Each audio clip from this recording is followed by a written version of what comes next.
Hola, soy Oscar Oviedo del Ministerio 147. Esta temporada trataremos con la temática conflicto y victoria. Mientras que la enemistad, la lucha, el dolor y la muerte han existido a lo largo de la historia de este mundo, también han habido muchas experiencias de protección milagrosa, progreso y liberación, así como victorias con Dios. En ambos casos tenemos múltiples ejemplos bíblicos. En estos análisis veremos cómo las personas fieles en los tiempos bíblicos se enfrentaron a la oposición y a la hostilidad y cómo Dios les dio la victoria y el triunfo.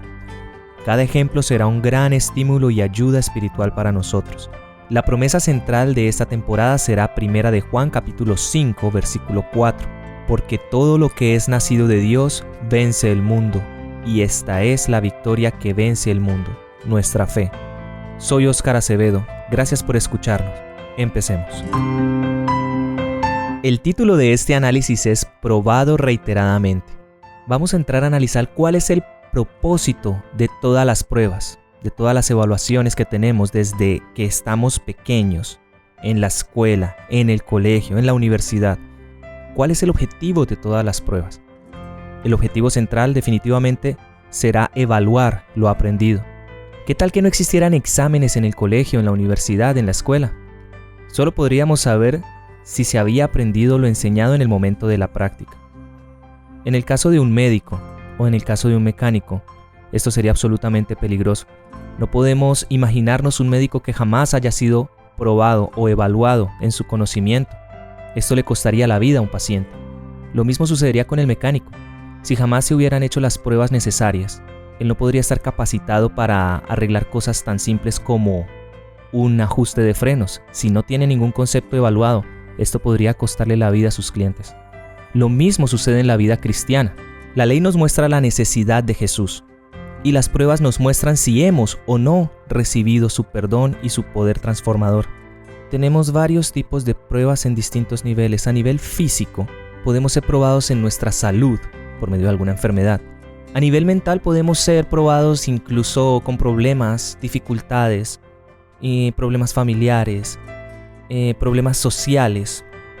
A nivel espiritual podemos ser probados, y emocional también, podemos ser probados con todas aquellas calumnias, traiciones, todas estas emociones que nos embargan diferentes eventos desafortunados, incluso la muerte de un familiar. Todo este tipo de cosas nos afectan de una forma determinada y esto lo podemos llamar como una prueba. Vamos a mirar dos ejemplos bíblicos, las vidas de Abraham e Isaac. Leamos en el libro de Génesis capítulo 22 versículos 1 y 2. Aconteció después de estas cosas que probó Dios a Abraham y le dijo: Abraham. Y él respondió: heme aquí. Y dijo: Toma ahora tu hijo, tu único, Isaac, a quien amas, y vete a tierra de Moriah, y ofrécelo allí en holocausto sobre uno de los montes que yo te diré. Ahora leamos en Génesis capítulo 22 versículos 10 al 12. Y extendió Abraham su mano y tomó el cuchillo para degollar a su hijo. Entonces el ángel de Jehová le dio voces desde el cielo y dijo: Abraham, Abraham. Y él respondió: heme aquí. Y dijo: no extiendas tu mano sobre el muchacho, ni le hagas nada, porque ya conozco que temes a Dios, por cuanto no me rehusaste tu hijo, tu único. Esta es la prueba de fe, de la cual la palabra de Dios llama a Abraham el padre de la fe.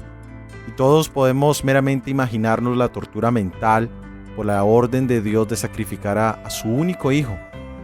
Padre e hijo edificaron el altar, y ahora llega el terrible momento en que Abraham tiene que informar a Isaac de lo que ha estado agonizando su alma, que Isaac mismo era la víctima. Ahora Isaac se somete al sacrificio porque hay una relación muy particular entre padre e hijo. Isaac conoce enteramente la integridad de su padre.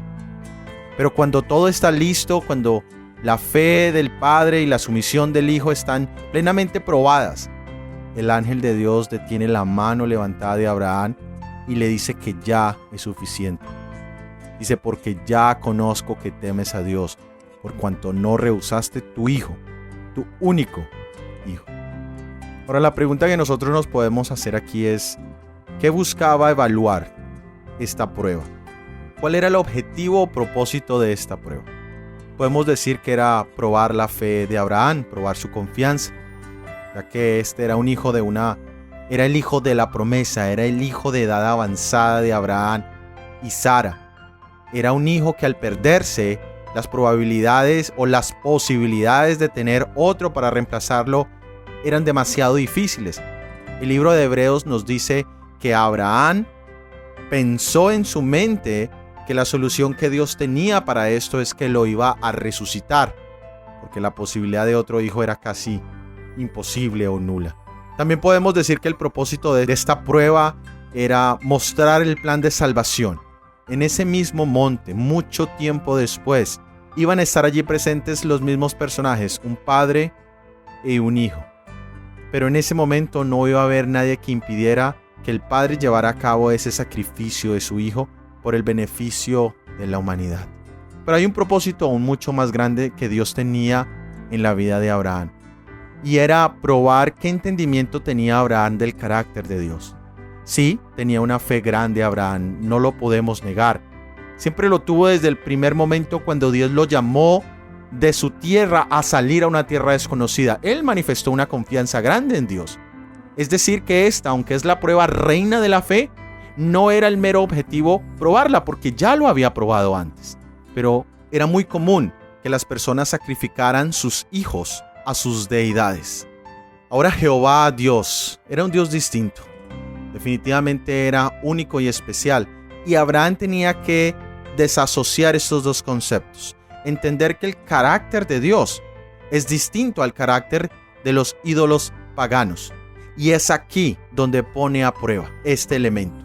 Ahora la pregunta para nosotros es, ¿cuál es nuestro entendimiento del carácter de Dios?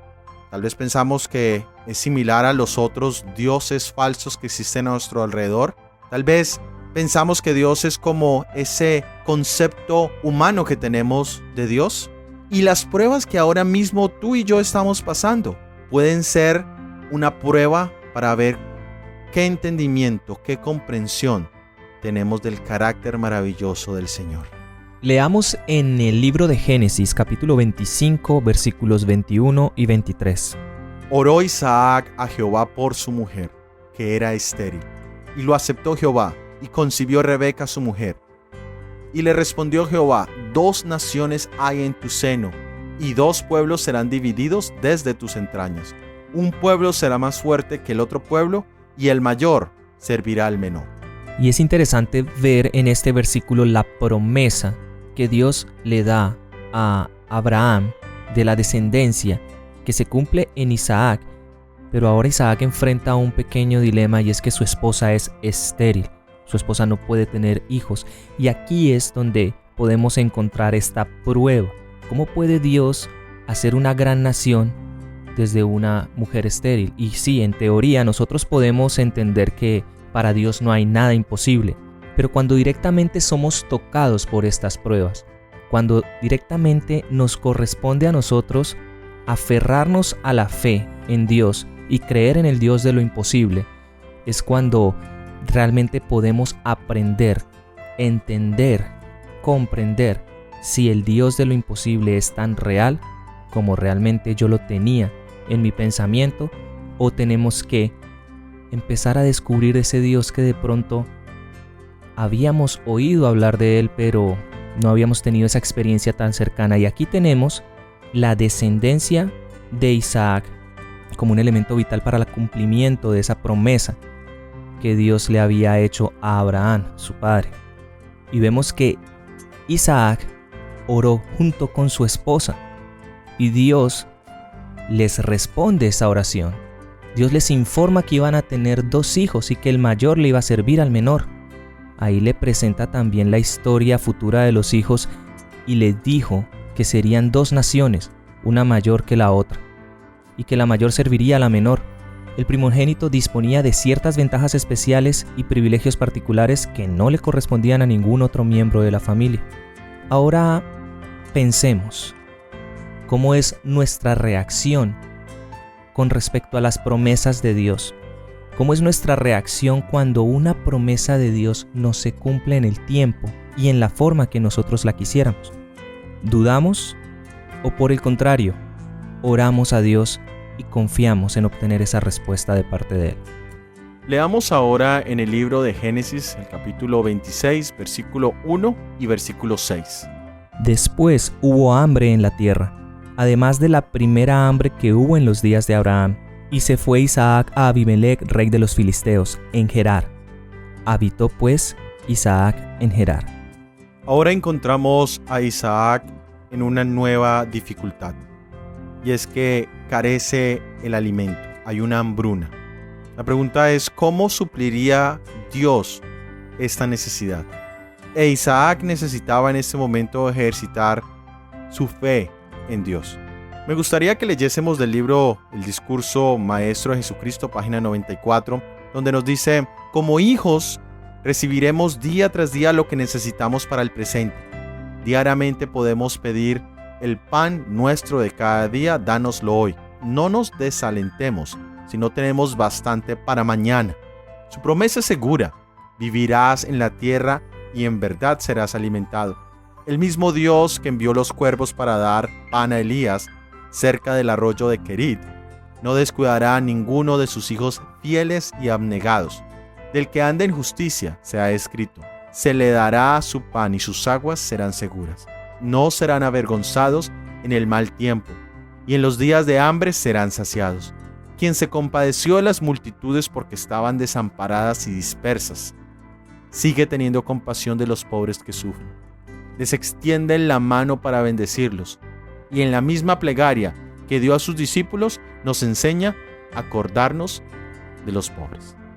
¿Cómo es nuestra reacción en medio de las situaciones donde los elementos básicos, las necesidades básicas, a veces escasean?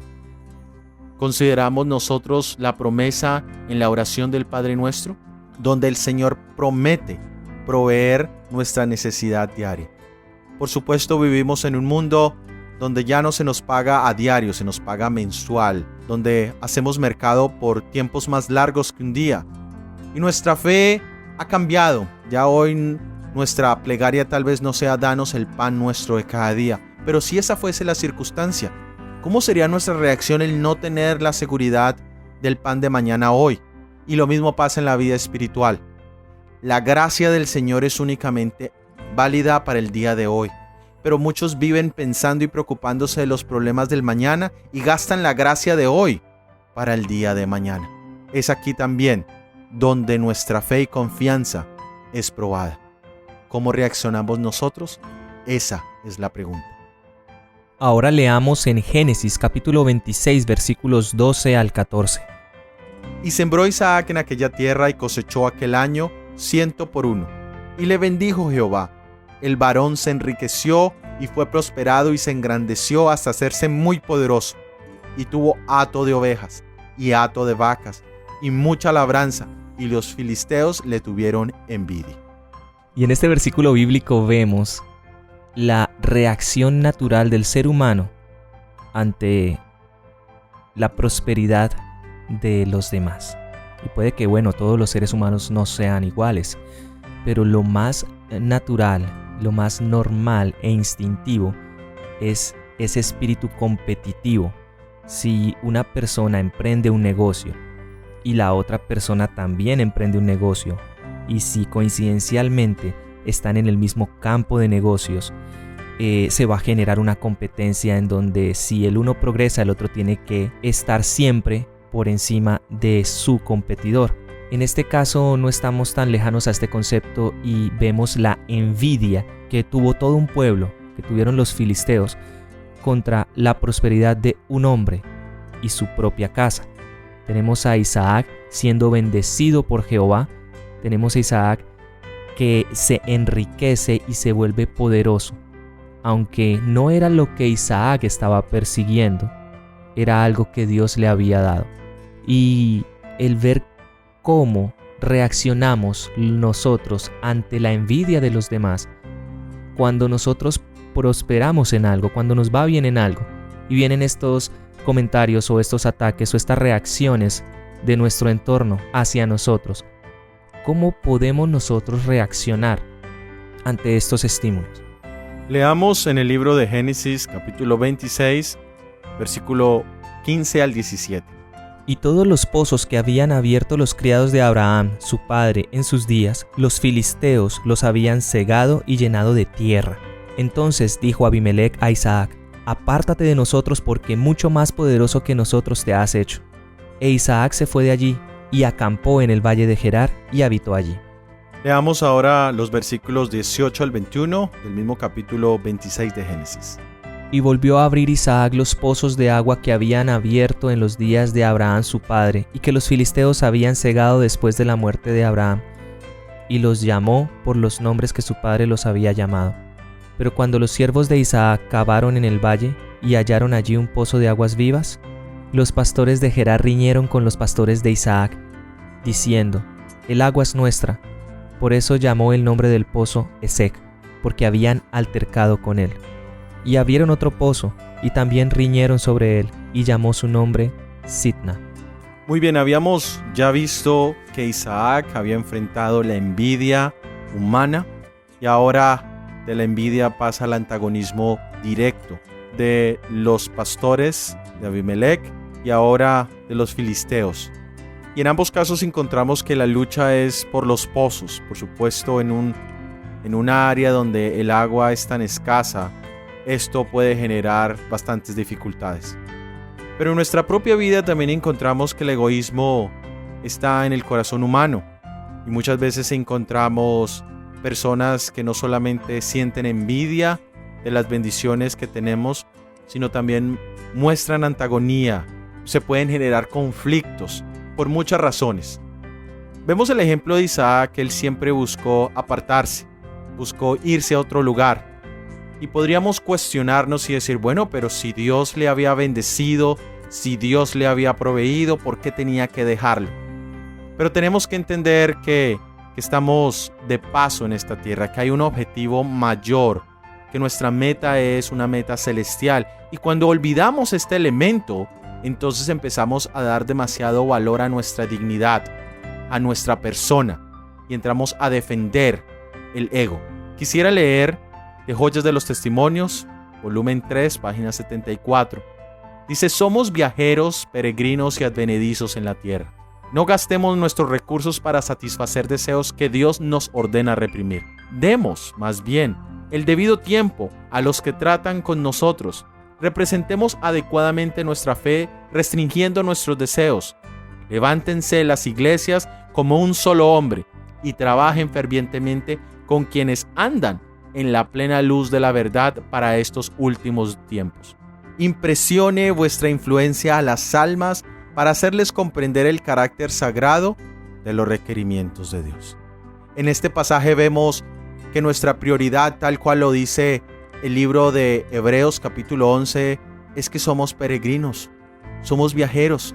Y cuando uno está de paseo no busca comprar terrenos, no busca comprar casas, porque está de visita allí. Y ese debería ser nuestro entendimiento de las cosas materiales en las cuales estamos. Ahora, si perdemos algunas de las cosas que el Señor ya ha provisto, Él volverá a proveer de acuerdo a su voluntad. La pregunta aquí es: ¿vemos nosotros la patria celestial como un objetivo real? ¿Es nuestro objetivo estar allí? ¿O quiero meramente un reino terrenal? Y bueno, uno celestial si es que existiera. Es ahí donde las pruebas evalúan mi fe en esa verdad celestial. Ahora leamos en Génesis, capítulo 26, versículos 22 al 25. Y se apartó de allí, y abrió otro pozo, y no riñeron sobre él, y llamó su nombre Rehobot, y dijo: porque ahora Jehová nos ha prosperado, y fructificaremos en la tierra. Y de allí subió a Beerseba, y se le apareció Jehová aquella noche, y le dijo: yo soy el Dios de Abraham tu padre, no temas, porque yo estoy contigo, y te bendeciré y multiplicaré tu descendencia por amor de Abraham mi siervo. Y edificó allí un altar e invocó el nombre de Jehová, y plantó allí su tienda, y abrieron allí los siervos de Isaac un pozo. Y ante las pruebas y dificultades que nosotros tenemos, cuando suelen ser repetitivas, podemos llegar a ver que no hay una solución, que pareciera que estuviéramos destinados al fracaso. Esto puede ser una constante en la vida de muchos. No resulta algo, intentamos por otro lado, no resulta, si por este lado tampoco resulta, y tendemos nosotros a perder la objetividad y la fe, de paso. La objetividad en la meta inicial que teníamos. Y pongo por ejemplo a un pequeño empresario cuyo talento sea, en ejemplo, hacer zapatos. Y si lo intenta por un lado y no sucede, y lo intenta por otro lado, y de pronto con otro tipo de zapatos, y de pronto haciendo alianzas, y no sucede nada, puede esta persona entender que Dios le dio ese don simplemente porque no tenía ningún sentido tenerlo y su destino era fracasar. O puede perseverar, orar al Señor y tratar de entender por qué están sucediendo este tipo de cosas. Porque, como decíamos al principio, todas las pruebas tienen un propósito de parte de Dios. Y la idea es aprender y con base en ese aprendizaje continuar nuestro camino. Ya una vez fortalecidos por medio de las pruebas, estar listos para la prueba o el nivel siguiente. Cuando nosotros estudiamos, no estudiamos siempre el primer año escolar de primaria y nos quedamos allí. Cada vez que nuestro aprendizaje es evaluado, continuamos y avanzamos a un aprendizaje un poco más complicado, a conocimientos un poco más sólidos, hasta que vamos entrando a la secundaria y de la secundaria a la universidad, y en la universidad ya nos hacemos profesionales y no acaba allí. Hoy en día los profesionales tienen que seguir estudiando y ser probados, evaluados, capacitados constantemente, porque las nuevas tecnologías traen muchos desafíos. Esto mismo sucede en la vida cristiana. No debemos quedarnos allí en el aprendizaje inicial. No debemos quedarnos simplemente entendiendo que no somos capaces de aprender lo que Dios nos quiere enseñar con la primera prueba, que es demasiado para nosotros, que se nos acabó el mundo. Ahora debemos confiar en Jehová, porque cada día trae sus cargas, sus cuidados y sus perplejidades. Y cuán listos estamos para hablar de ellos cuando nos encontramos unos con otros. Nos acosan tantas penas imaginarias, cultivamos tantos temores y expresamos tal peso de ansiedad que cualquiera podría suponer que no tenemos un Salvador poderoso y misericordioso dispuesto a oír todas nuestras peticiones y a ser nuestro protector constante en cada hora de necesidad. ¿Hacemos bien en ser así de incrédulos? ¿Por qué ser ingratos y desconfiados? Jesús es nuestro amigo y todo el cielo está interesado en nuestro bienestar. No debemos tolerar que las perplejidades y las congojas cotidianas aflijan nuestro espíritu y oscurezcan nuestro semblante. Si lo permitimos, habrá siempre algo que nos moleste y nos fatigue. No debemos dar entrada a los cuidados que solo nos inquietan y nos agotan, pero no nos ayudan a soportar las pruebas. Podemos meditar en Salmos 37, versículos 3 al 7. Confía en Jehová y haz el bien, y habitarás en la tierra, y te apacentarás de la verdad. Deleítate a sí mismo en Jehová, y Él te concederá las peticiones de tu corazón.